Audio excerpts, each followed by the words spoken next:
Là, ça va être la possibilité de cet atelier-là, déjà de se positionner sur vos sols. On va faire un petit peu l'inventaire de cette parcelle, de ce qui s'est passé, de ce qui peut éventuellement continuer à se passer dans cette parcelle-là. La première chose que je vois dans ce profil-là, c'est l'épaisseur du sol. Vous voyez, on arrive quasiment largement à 1,20 m. 1,20 m d'épaisseur, ça veut dire qu'en réserve facilement utilisable, on peut estimer que ça pourrait nous faire un potentiel de 250 mm. Qu'on n'a pas pour l'instant, parce qu'on n'arrive pas à aller au niveau de l'enracinement, à ce niveau-là. Mais on a un potentiel, disons, de réserve et de fonctionnement. Et c'est un petit peu ça, en situation extrêmement aléatoire au niveau climatique. Alors on peut dire sec, mais moi je préfère le mot aléatoire. Parce que bien, on peut se retrouver avec des trompes d'eau conséquentes et puis on peut se retrouver avec des périodes. Et donc il faut que le sol il soit calibré pour être le meilleur réservoir et qu'on ait en même temps une organisation et des plantes qui permettent de valoriser au mieux ce réservoir. Mais très rapidement, en laissant un peu de matière organique en surface, on va changer un petit peu l'état. Mais ça va être le premier investissement et le premier changement conséquent. Ça fait que, moi j'appelle souvent ça le coussin de sécurité. Ça fait que le sol va être moins battant, ça va être plus facile à semer, ça va mieux se refaire. Et on a de la fertilité qui s'est rapprochée de la zone de semis. Alors la première chose qui a été faite ici, c'est de remonter le niveau organique de la parcelle, en laissant un petit peu de matière organique en surface, un petit peu, en laissant tous les ans, eh bien on a rendu la surface beaucoup plus organique.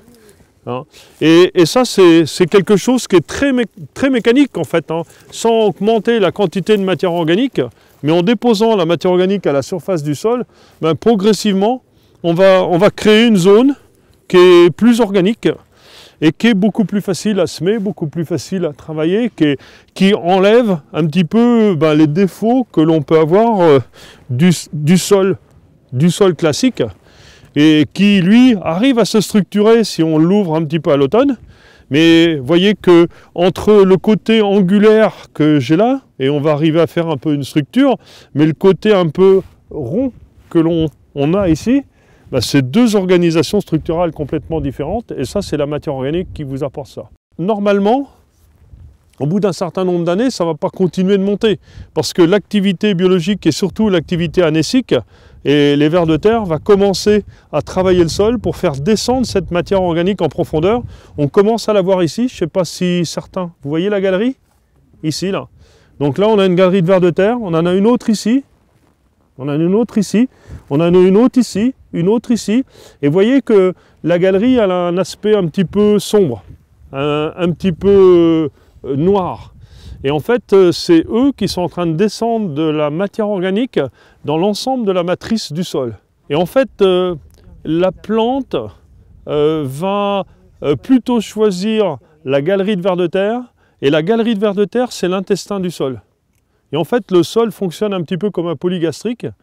La rumination se fait à la surface. C'est là qu'on va voir les limaces, les carabes, les micro-arthropodes et tout ça qui brassent un peu cette matière organique, qui font les petites boulettes qu'on a vues là. Et ensuite, cette matière organique va être progressivement entraînée. Il y en a une autre qui est déposée par les vers de terre et par les racines. Et donc les racines choisissent souvent de descendre dans la galerie de vers de terre parce que pour eux, c'est beaucoup plus facile. C'est la zone d'échange. Mais en fait, cette parcelle-là, on a bien travaillé la surface. Donc ça, c'est déjà gagné au niveau de la surface. Il ne faut surtout pas mettre ça au fond parce que là, on le regrettera pendant trop longtemps. On a une zone intermédiaire parce qu'il y a sûrement eu de la remontée de travail progressif dans cette parcelle-là. On a une zone intermédiaire qui est un petit peu massique, qui n'est pas favorable. Alors, on peut arriver à vivre avec, mais ce n'est pas l'idéal. Et là, on est loin d'un sol qui fonctionne bien, de manière idéale. Par contre, on commence à avoir quelques galeries. Alors, on en a, vous Voilà, comme ici.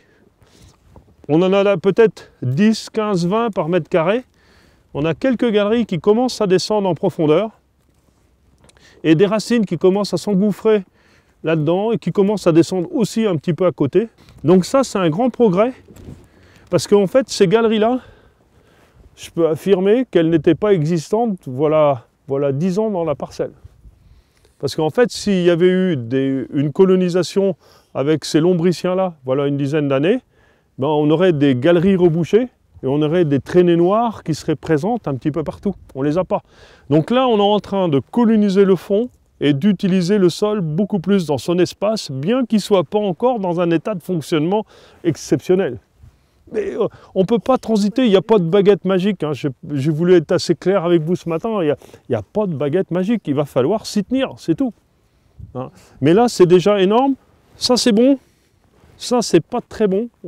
Aujourd'hui, un sol labouré serait presque mieux.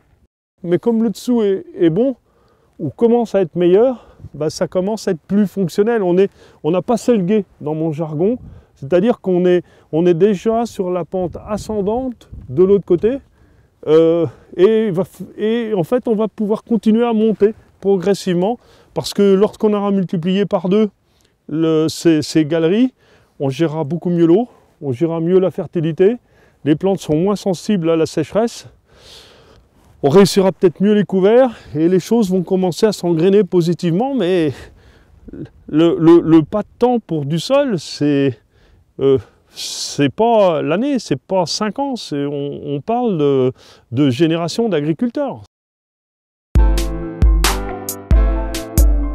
Il faut qu'on sorte d'une agriculture où on avait un outil. On a des adventices qui nous embêtent, et là, soit on bine, soit on traite. On a un outil simple. On a un problème de structure, on vient chercher du travail du sol et ça règle. On est dans un système très boum boum. Et là, on va essayer d'être plus global. Et l'outil le plus performant, c'est l'outil plante. La partie de couvert ou la masse, c'est-à-dire de végétal, va nourrir l'activité biologique. On est contraint de produire, de capter de la photosynthèse pour nourrir cette activité biologique-là. Et plus on aura de photosynthèse pour la nourrir, bien plus on sera capable de leur permettre de travailler. Et ensuite, ben, c'est d'associer les types de plantes. Je n'ai pas une plante magique, encore une fois, mais je préfère mettre plusieurs plantes ensemble, parce que c'est l'association de plusieurs racines qui apportera un bien meilleur tout que la racine exceptionnelle. Alors une plante pourrait faire un travail assez exceptionnel rapidement, de restructuration et de gagner du temps dans un sol comme ça. C'est des légumineuses pérennes, style luzerne, sainfoin. Et si on pouvait intégrer dans la rotation une légumineuse pérenne pendant 2 ans, on gagnerait énormément de temps. Et la force de la luzerne, c'est d'aller chercher l'eau profonde en été et d'avoir un certain niveau d'autonomie en azote. Donc en fait, s'il manque un petit peu de fertilité, c'est en rajouter en plus dans le système. Par contre, si un jour vous faites ça, vaut mieux être en élevage ou partager ça avec un éleveur. Ne faites pas de la luzerne et exportez le fourrage, parce qu'en fait, vous aurez peut-être l'avantage structure, mais vous exportez le carbone, l'azote et la fertilité hors de votre parcelle, donc le gain organique ne sera pas là. Et si on veut être le plus performant, il faudra essayer d'aller chercher le gain organique. Ça peut être aussi, dans certains cas où on est un petit peu enseveli dans des problèmes de désherbage, de positionner une parcelle en système, on la met en écart un petit peu, on fauche pendant une année, ce qui va avoir énormément d'impact sur la gestion du salissement en tant que tel. Et après, on peut revenir sur une portion, une section plus céréalière qui sera performant.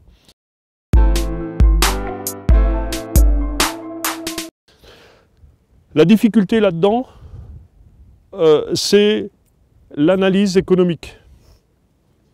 Et dans l'analyse économique, c'est comment on considère l'amélioration du sol. Quel chiffrage on lui donne. Un sol qui marche mieux, qui me permet de faire du non-labour, qui gère mieux l'eau, qui demain me permettra un gain de rendement. Comment je l'analyse, comment je l'intègre. Et c'est très compliqué. Et c'est plus regarder l'exploitation comme un système Et c'est la force du système qui est beaucoup plus importante que les éléments pris individuellement.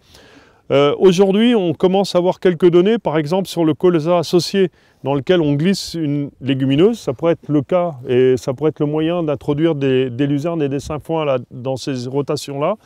En fait, il y a le rendement du colza. Généralement, il est très peu impacté par la légumineuse qu'on installe.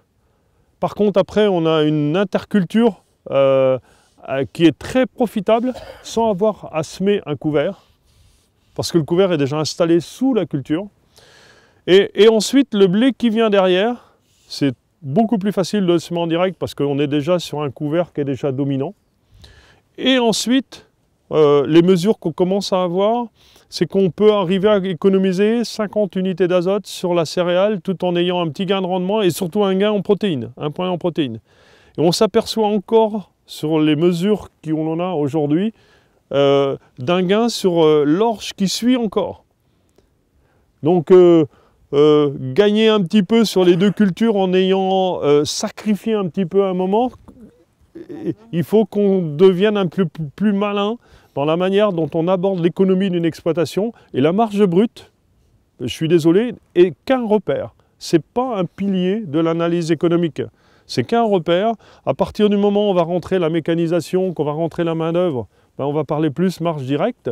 Puis après, il faut arriver à regarder l'ensemble et d'avoir une stratégie globale au niveau de l'exploitation. La question, c'est à quel moment il faut détruire le couvert que l'on a là. La stratégie va être un petit peu compliquée parce que plus je garde le couvert, plus il m'apporte davantage. Et là, je sais que j'ai un couvert qui est là. Plus je vais m'approcher du semis, du sorgho et du tournesol, plus le couvert va se développer. Souvent, on met en avant la gestion de l'eau. Si on laisse le sol nu, et qu'on le travaille, il va perdre des quantités d'eau importantes. Et en fait, si je veux être dans une approche raisonnable, la consommation d'eau nette, c'est-à-dire évaporation d'un sol nu contre transpiration des cultures, elle est globalement à la saison du printemps, voire à l'automne, d'environ 10 mm par tonne de matière sèche. La consommation nette, elle est beaucoup moins importante que ce que l'on imagine, parce qu'un sol nu va perdre énormément d'eau. Et dès que vous allez le travailler, vous allez perdre encore plus d'eau. Peut-être pas autant qu'avec le couvert, mais ça se rapproche. Donc c'est pas sur l'eau que ça va se jouer. Plus on poussera le couvert loin, plus on ira enrichir notre ferme en azote, mais qui sera accroché à du carbone, et on n'aura aucune azote disponible au moment de l'installation de la culture. Je serais plutôt favorable à pousser le couvert le plus loin pour faire de la biomasse, faire de la structure, faire de la racine, mais on va être contraint d'avoir un peu de localisation, de fertilisation au démarrage pour faire démarrer l'affaire. On va être contraint de ça. Et plus on voudra pousser le couvert loin, plus il faudra accompagner la culture au démarrage. Et c'est pas mettre plus d'engrais, mais c'est de le mettre différemment. Et c'est le piège, on pourrait se retrouver avec une veste. Moi j'ai vu des vestes, 200 kg d'azote dans la veste. Vous dites, c'est royal pour cette année. Ben, il n'y en a déjà qu'un tiers qui sera donné pendant la culture. Et au démarrage, vous avez 0. Et donc souvent, on dit qu'il faut éliminer le couvert plutôt par rapport à l'eau. C'est souvent le manque de fertilité. Ça ne fait pas autant d'économie qu'on l'a dit. Mais ce n'est pas l'économie qui est le plus important. On est déjà très économe dans les interventions. Mais avant tout, il faut réussir la culture. Avant tout, il faut réussir la culture. Et quitte à mettre un petit coup d'engrais, quitte à mettre un petit passage supplémentaire très minutieux, mais qui permet de réussir la culture, ben là on a tout gagné. Parce que la première source de carbone et d'énergie pour l'activité biologique, avant le couvert, c'est la culture. C'est la culture. Ce matin, j'ai dit il faut intensifier la photosynthèse, on n'a pas le choix. Ben, il faut qu'on ait des cultures qui soient performantes. C'est la première. Et plus on aura des cultures performantes, plus on construit des sols performants. Le couvert n'est que le complément du système, n'est que le complément qu'apporte la diversité.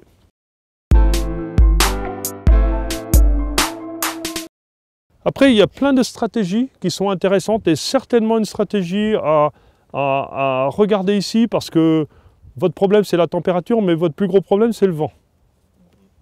Et l'évaporation est plus due par le vent que par la température. Et je pense que la première stratégie que j'aurai dans votre climat, c'est d'abord la gestion des chaumes. Je pourrais vous montrer, mais on l'a publié sur la revue, c'est qu'on a eu un essai qui a été fait en Loire-Atlantique cette année. Ils ont pris 8 mm en juillet et 8 mm en août. On était en situation extrêmement sèche. La différence de hauteur de chaume dans l'installation du couvert faisait qu'on avait une moutarde qui était, allez j'exagère un peu, mais haute comme ça et quasiment en graines fin septembre. Et avec des chaumes hauts, on avait une moutarde qui était 4 fois plus en biomasse et qui était à peine en graines, c'est-à-dire comme ça, et encore en fleurs. Et la différence, c'était la gestion du chaume, la gestion de l'hauteur du chaume. C'était le même semoir, le même champ. Hein. La gestion du chaume a eu une importance énorme. Donc c'est le système qui est plus fort. Le désherbant, comme le travail du sol, il doit venir dans le système que pour te donner un petit coup de main quand ça dérape et te guider ou le parachute quand ça dérape. Mais le désherbant ne doit pas être le pilier du système. On doit monter le système pour en avoir le moins besoin, voire ne pas en avoir besoin au moment de l'installation. Et plus on est en semi-direct, plus c'est le précédent cultural ou le double précédent cultural qui conditionne la qualité de l'environnement dans lequel on met la culture.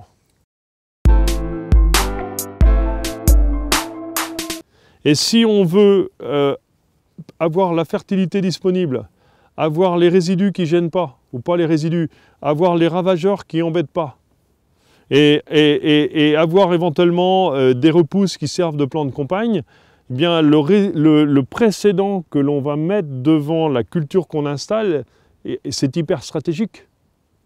Donc ça demande de revoir les rotations. C'est pas que de la simplification de travail de sol. Et cette réflexion rotation est un outil énorme et met bien en avant la dimension système.